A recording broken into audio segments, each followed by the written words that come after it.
لوگ گھبرا جاتے ہیں. آج ہم نے دعا تو کی آپ کے کہنے کی وجہ سے, لیکن ملتا کچھ ہے نہیں, پتہ نہیں میری دعا قبول ہوتی ہے یا نہیں.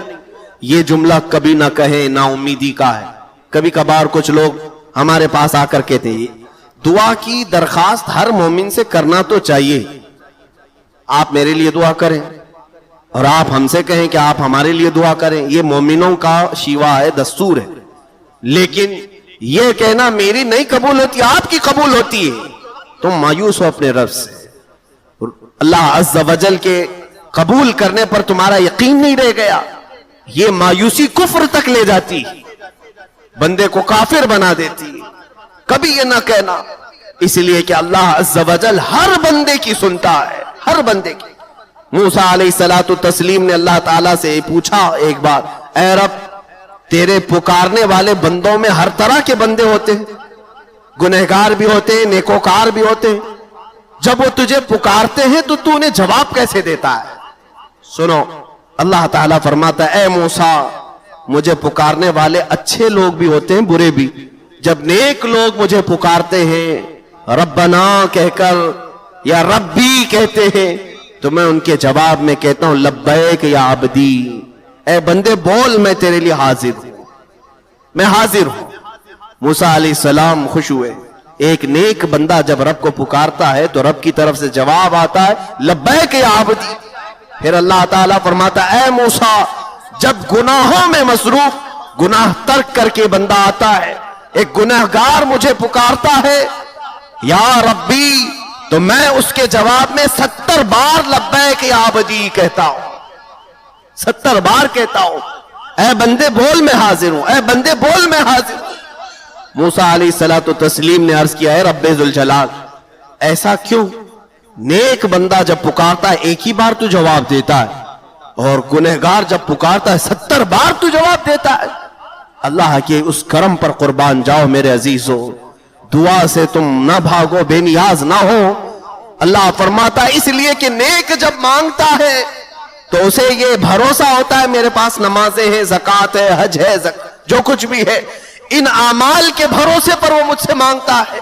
اور جب ایک گنہگار مانگتا ہے اس کے پاس کچھ نہیں ہوتا, صرف مجھ پر یقین کر کے مانگتا ہے, اس کا صرف مجھ پر بھروسہ ہوتا ہے, اس لیے میں اس کے جواب میں 70 بار کہتا ہوں لبیک یا عبدی. کون کہتا ہے کہ وہ اللہ نہیں سنتا, اور جو یہ کہتا ہے وہ کافر ہے, اس کا اسلام سے کوئی تعلق نہیں. اللہ عز و جل ہر ایک کی مصیبتوں کی خبر لیتا ہے. وَمَا اللَّهُ بِغَافِلٍ عَمَّا تَعْمَلُونَ, اللہ تمہارے کیے ہوئے کاموں سے بھی غافل نہیں اور تمہاری باتوں کو بھی سنتا ہے. اِنَّكَ لَسَمِيعُ الدُّعَاء, یہ بھی کہا گیا ہے قرآن, اے اللہ تو دعاؤں کو ضرور ضرور سننے والا ہے. اب سنیے, ہم میں سے جو لوگ یہ کہتے ہیں ہماری قبول ہوتی ہے یا نہیں پتہ نہیں, ان لوگوں کے لیے بہت بہتر روایت حدیث پاک میں, دعا تو کرتے رہے, دعا کرتے رہے, ملا نہیں, بچے مانگتے رہ گئے, زندگی میں ایک بیٹا بھی نہیں ہوا, کوئی بات نہیں. مومن کے لیے کوئی بھی چیز اللہ تعالیٰ نے رائے گاں اور ضائع ہونے والی چیز رکھا ہی نہیں. قیامت کے دن اس بندے کو رب تعالیٰ بلائے گا اور بلا کر نیکیوں کا ایک ڈھیر ہوگا جو پہاڑ کی طرح ہوگا. اللہ تعالیٰ فرمائے گا آج تجھے نیکیوں کی ضرورت ہے؟ کہا ہاں مولا, چند نیکیاں بھی ملے تو میری بخشش ہو جائے. اللہ تبارک و تعالیٰ فرشتوں سے حکم فرماتا ہے اسے لے جاؤ اس پہاڑ بھری نیکیوں کی طرف, یہ سب اس کی ہیں. وہ بندے کو فرشتے دکھاتے یہ سب نیکیاں تیری ہیں, پہاڑ کے برابر. کہتا اتنی نیکیاں تو مجھ سے ہوئی نہیں تھیں, یہ کس عوض میں دی جا رہی ہیں مجھے, یہ کس چیز کا انعام ہے؟ اللہ عز و جل فرماتا ہے اے بندے یہ انعام نہیں, دنیا میں تو مجھ سے مانگا کرتا تھا, میں نے دنیا میں تجھے نہیں دیا. تیری وہ ساری دعائیں میں نے آخرت کے لیے سنبھال رکھی تھی, آخرت میں تجھے دینے کے لیے رکھا تھا. اب وہ سب اتنی ہو گئی کہ آج تیری بخشش کا ذریعہ بن گئی. وہ بندہ اس وقت پکار کر کہتا, حدیث میں میرے آقا فرماتے اے رب کائنات کاش تو میری دنیا میں کوئی دعا نہیں قبول کرتا, سب آخرت کے لیے رکھتا, تو آج میں میری نیکیاں اوروں کو بانٹ بھی رہا ہوتا. جو گھبراتے مایوس ہو کر دعاؤں کو ترک کر دیتے ہیں, دعا سے کیا ہوتا ہے؟ یاد رکھو دعائیں سنی جاتی ہیں. یا اور بات ہے کہ کچھ کو یہاں دے دیا جاتا ہے اور کچھ کو آخرت کے لیے رکھ دیا جاتا ہے. اب سنیے, مانگنے والا الگ الگ انداز میں مانگتا ہے. کوئی گڑ گڑا کر, کوئی رو کر, کوئی بے توجہی کے ساتھ, جیسے بھی. کچھ کو بہت جلدی ملا اور کچھ کو برسوں تک نہیں ملا. فرشتے کچھ لوگوں کے مانگنے پر اللہ کی بارگاہ میں سفارش کرتے ہیں. ہم جب دعا کرتے ہیں یہ مت سمجھنا کہ ہماری دعاؤں کی قبولیت کے لیے کوئی اور وسیلہ ملتا ہے کہ نہیں ملتا, بلکہ وہ ملائکہ جو ہماری دعاؤں کو اللہ تک پہنچاتے ہیں وہ سفارش کرتے ہیں, اے رب وہ بندہ کب سے رو رہا ہے, کب سے تجھ سے مانگ رہا ہے, اسے تو عطا کر دے. فرشتے سفارش کرتے ہیں حدیث پاک میں. تب جانتے ہو اللہ تعالیٰ کیا جواب دیتا ہے؟ ارشاد فرماتا ہے, اے فرشتوں میں بہت اچھی طرح سے دیکھ رہا ہوں, بہت دنوں سے وہ روتا ہے اور مانگتا ہے. اے ملائکہ میں اس کو اس لیے نہیں دیتا کہ اس کا مانگنا مجھے بہت اچھا لگتا ہے, میں اسے ابھی دے دوں تو وہ مانگنا بند کر دے گا. وہ جب تک مانگتا رہے مجھے اچھا لگتا ہے, اس کا مانگنا مجھے پسند ہے. بندوں کے مانگنے کو بھی اللہ پسند کرتا ہے, دعائیں بھی رب تعالیٰ کو پسند ہوتی ہیں.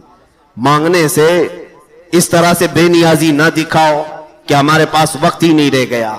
یہ تعلق باللہ سب سے زیادہ دعا سے حاصل ہوتا ہے. اللہ سے جو سب سے بڑا گہرا تعلق قائم کرتے ہیں وہ دعاؤں سے حاصل کرتے ہیں. کیا آپ نے تاریخ میں وہ ساری چیزیں نہیں سنی؟ بڑے بڑے گنہگار رہے موسیٰ علیہ السلام کے زمانے میں بھی. اللہ تعالیٰ حکم فرمایا تھا کہ اے موسیٰ اگر یہ بندہ تمہارے مجمع میں رہے گا تو عذاب آ جائے گا. اس کو موسیٰ علیہ السلام نے نکال دیا, قوم سے نکالا, اور پہاڑ کی ایک چوٹی پر جا کر وہ رونے لگا. سب لوگوں نے اس کا ساتھ چھوڑ دیا. اب روتے روتے وہ بھی پکارتا ہے, اے مولا تو نے تو فرمایا مصیبت زدہ لوگوں کی آواز کو تو سنتا ہے, تجھ سے زیادہ کون میری آواز کو سننے والا ہے, اور مجھ سے زیادہ مصیبت میں کون ہے. اللہ عز و جل نے فرشتوں کو اس کے بھائی بہن بنا کر یعنی شکلیں دے کر کے بھیجا, اور وہ اس کی تیمارداری کرتے رہے, انتقال بھی ہو گئے. تب پھر اللہ نے موسیٰ علیہ السلام کو حکم دیا, اے موسیٰ جاؤ فلاں پہاڑ پر میرے ایک محبوب بندے کا انتقال ہوا, اس کا جنازہ اٹھاؤ. آ کر کے دیکھتے موسیٰ علیہ السلام تو یہ وہی تھا جس کو چند دنوں پہلے گناہوں کی وجہ سے شہر سے نکالا گیا تھا. رب تعالیٰ سے آپ نے پوچھا کہ یہ محبوب کیسے ہو گیا؟ اللہ نے فرمایا, اے موسیٰ وہ خطا کار سیاکار تھا, لیکن جب وہ گڑ گڑا کر مجھ سے مانگنے لگا تو میں نے اس کے تمام گناہوں کو معاف کر دیا. مانگنے کا یہ بھی نتیجہ ہے, یہ بھی رزلٹ ہے.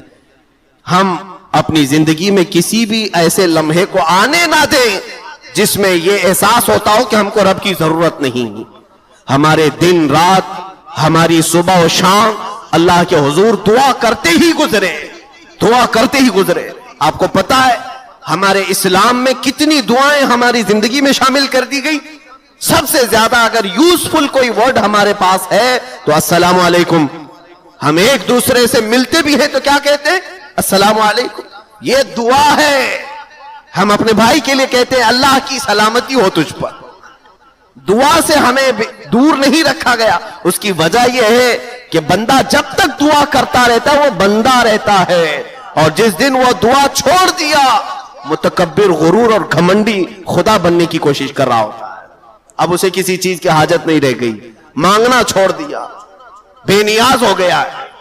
اس لیے میرے آقا صلی اللہ تعالی علیہ وسلم بھی سارے کمالات ہونے کے باوجود بھی مانگتے ہی رہے, مانگتے ہی رہے, رب ذوالجلال سے مانگتے ہی رہے.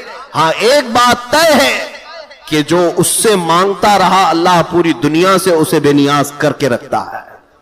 اسی لیے تو ہمیں سورہ فاتحہ میں اس نے کیا سکھایا؟ ایاک نعبد و ایاک نستعین. اے رب ہم تیری ہی عبادت کرتے ہیں اور صرف تجھ سے ہی مانگتے ہیں. اور دعا جو بندہ کثرت سے رب ذوالجلال کے حضور کرتا ہے اس کی پوزیشن اللہ ایسی بناتا ہے کہ اس کا ہاتھ پھر کسی کے سامنے نہیں پھیلنے دیتا. یہ اور بات ہے کہ پوری کائنات اس سے بھیک مانگتی ہے لیکن وہ کسی سے نہیں مانگتا. اولیاء کاملین کی زندگی یہی تو نمونہ ہے. سرکار غریب النواز رضی اللہ تعالیٰ عنہ کا آستانہ لاکھوں کا مجمع آج بھی مانگنے کے لیے پہنچتا ہے. اس کی وجہ یہ ہے کہ وہ خواجہ ہند اپنی پوری زندگی رب سے مانگتے رہے. اللہ نے ان کو کائنات کی اشیاء سے بے نیاز رکھا اور کبھی کسی کے سامنے مانگنے والا نہیں بنایا. مانگنے والا نہیں بنایا. آج میرے عزیزوں دعا سے بیزاری اختیار نہ کرو. میں ان لوگوں کو تنبیہ کرنا چاہتا ہوں جو بے نیازی دکھاتے ہیں یا اپنے وقت کے کم ہونے کی شکایت کرتے ہیں. کیا تمہارے پاس اتنا بھی وقت نہیں رہ گیا دعا کے لیے کہ دو جملے رب ذوالجلال کے حضور کہہ کر کے جائے اے اللہ میں زندگی بھر تیرا محتاج ہوں اور محتاج ہی رکھ, ہمیشہ تو اپنا محتاج رکھ. یہ دعا بھی اتنی کمال کی ہے کہ اللہ کے حضور یہ بھی مت کہنا کہ اللہ مجھے کبھی محتاج نہ بنا. نہیں, محتاج رکھ فقط تیرا, دوسروں کا نہیں. اتنا تو کہہ کر کے جا سکتے ہو. اور کس کو آج یقین ہے اپنے آخری وقت کا, مرنے کا؟ کس کو آج یقین ہے کہ میں اچھے سے مر کر چلا جاؤں گا؟ کسی کو نہیں معلوم. کسی کے پاس یہ گارنٹی نہیں ہے. ایمان پر موت ہوگی, اسلام پر موت ہوگی, نیکیوں پر وفات آئے گی. جب نہیں معلوم تو اس سے مانگتے رہو, جڑے رہو. اے اللہ آج میں نیک تو ہوں, عبادت تو کر رہا ہوں, لیکن پتہ نہیں میرا آخری وقت کیسا آنے والا ہے. اے اللہ تیرے حضور میں مانگتا ہوں میرا آخری وقت صحیح سلامتی سے گزارتے.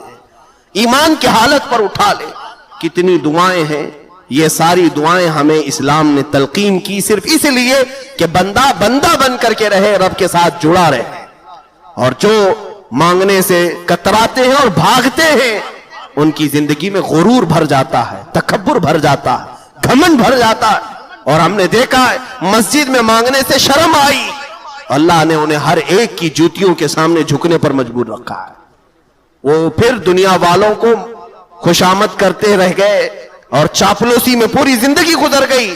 سیٹھوں کی چاپلوسی میں, مالداروں کی چاپلوسی میں, نیتاؤں کے جوتے اٹھانے میں, اور اسی دنیا داری میں وہ مجبور ہی رہ گئے, محتاج ہی رہ گئے.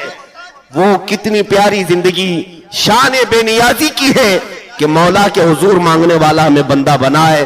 اس لیے کہ یہ مانگنا ہزار مانگنے سے بہتر ہے. وہ ایک سجدہ جسے تو گراں سمجھتا ہے ہزار سجدوں سے دیتا ہے آدمی کو نجات. مولا ہمیں پوری زندگی اپنا محتاج بنائے رکھے. اے رب ذوالجلال ہم سب کو دعا میں شامل اور کامل بنا دے.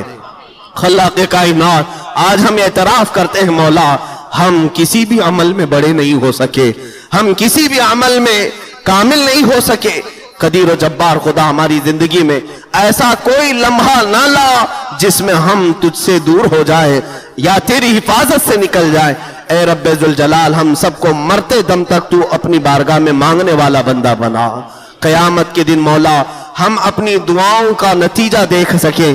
اے قدیر و جبار خدا آج تیرے دربار میں ہم یہ بھی ہاتھ اٹھا کر کہتے ہیں مانگنا ہمارا کام ہے, قبول کرنا تیرا کام ہے.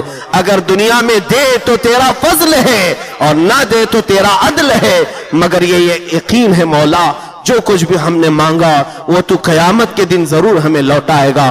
اے رب ذوالجلال ان پورے حاضرین کو, تمام مصلین کو ہر طرح کی آفتوں سے محفوظ فرما. ایمان پہ موت عطا فرما, ایمان پہ حشر عطا فرما. وصلی اللہ تعالی علی خیر خلقی محمد وآلہ وصحبہ اجمعین وآخر دعوانا الحمدللہ رب العالمین. السلام علیکم.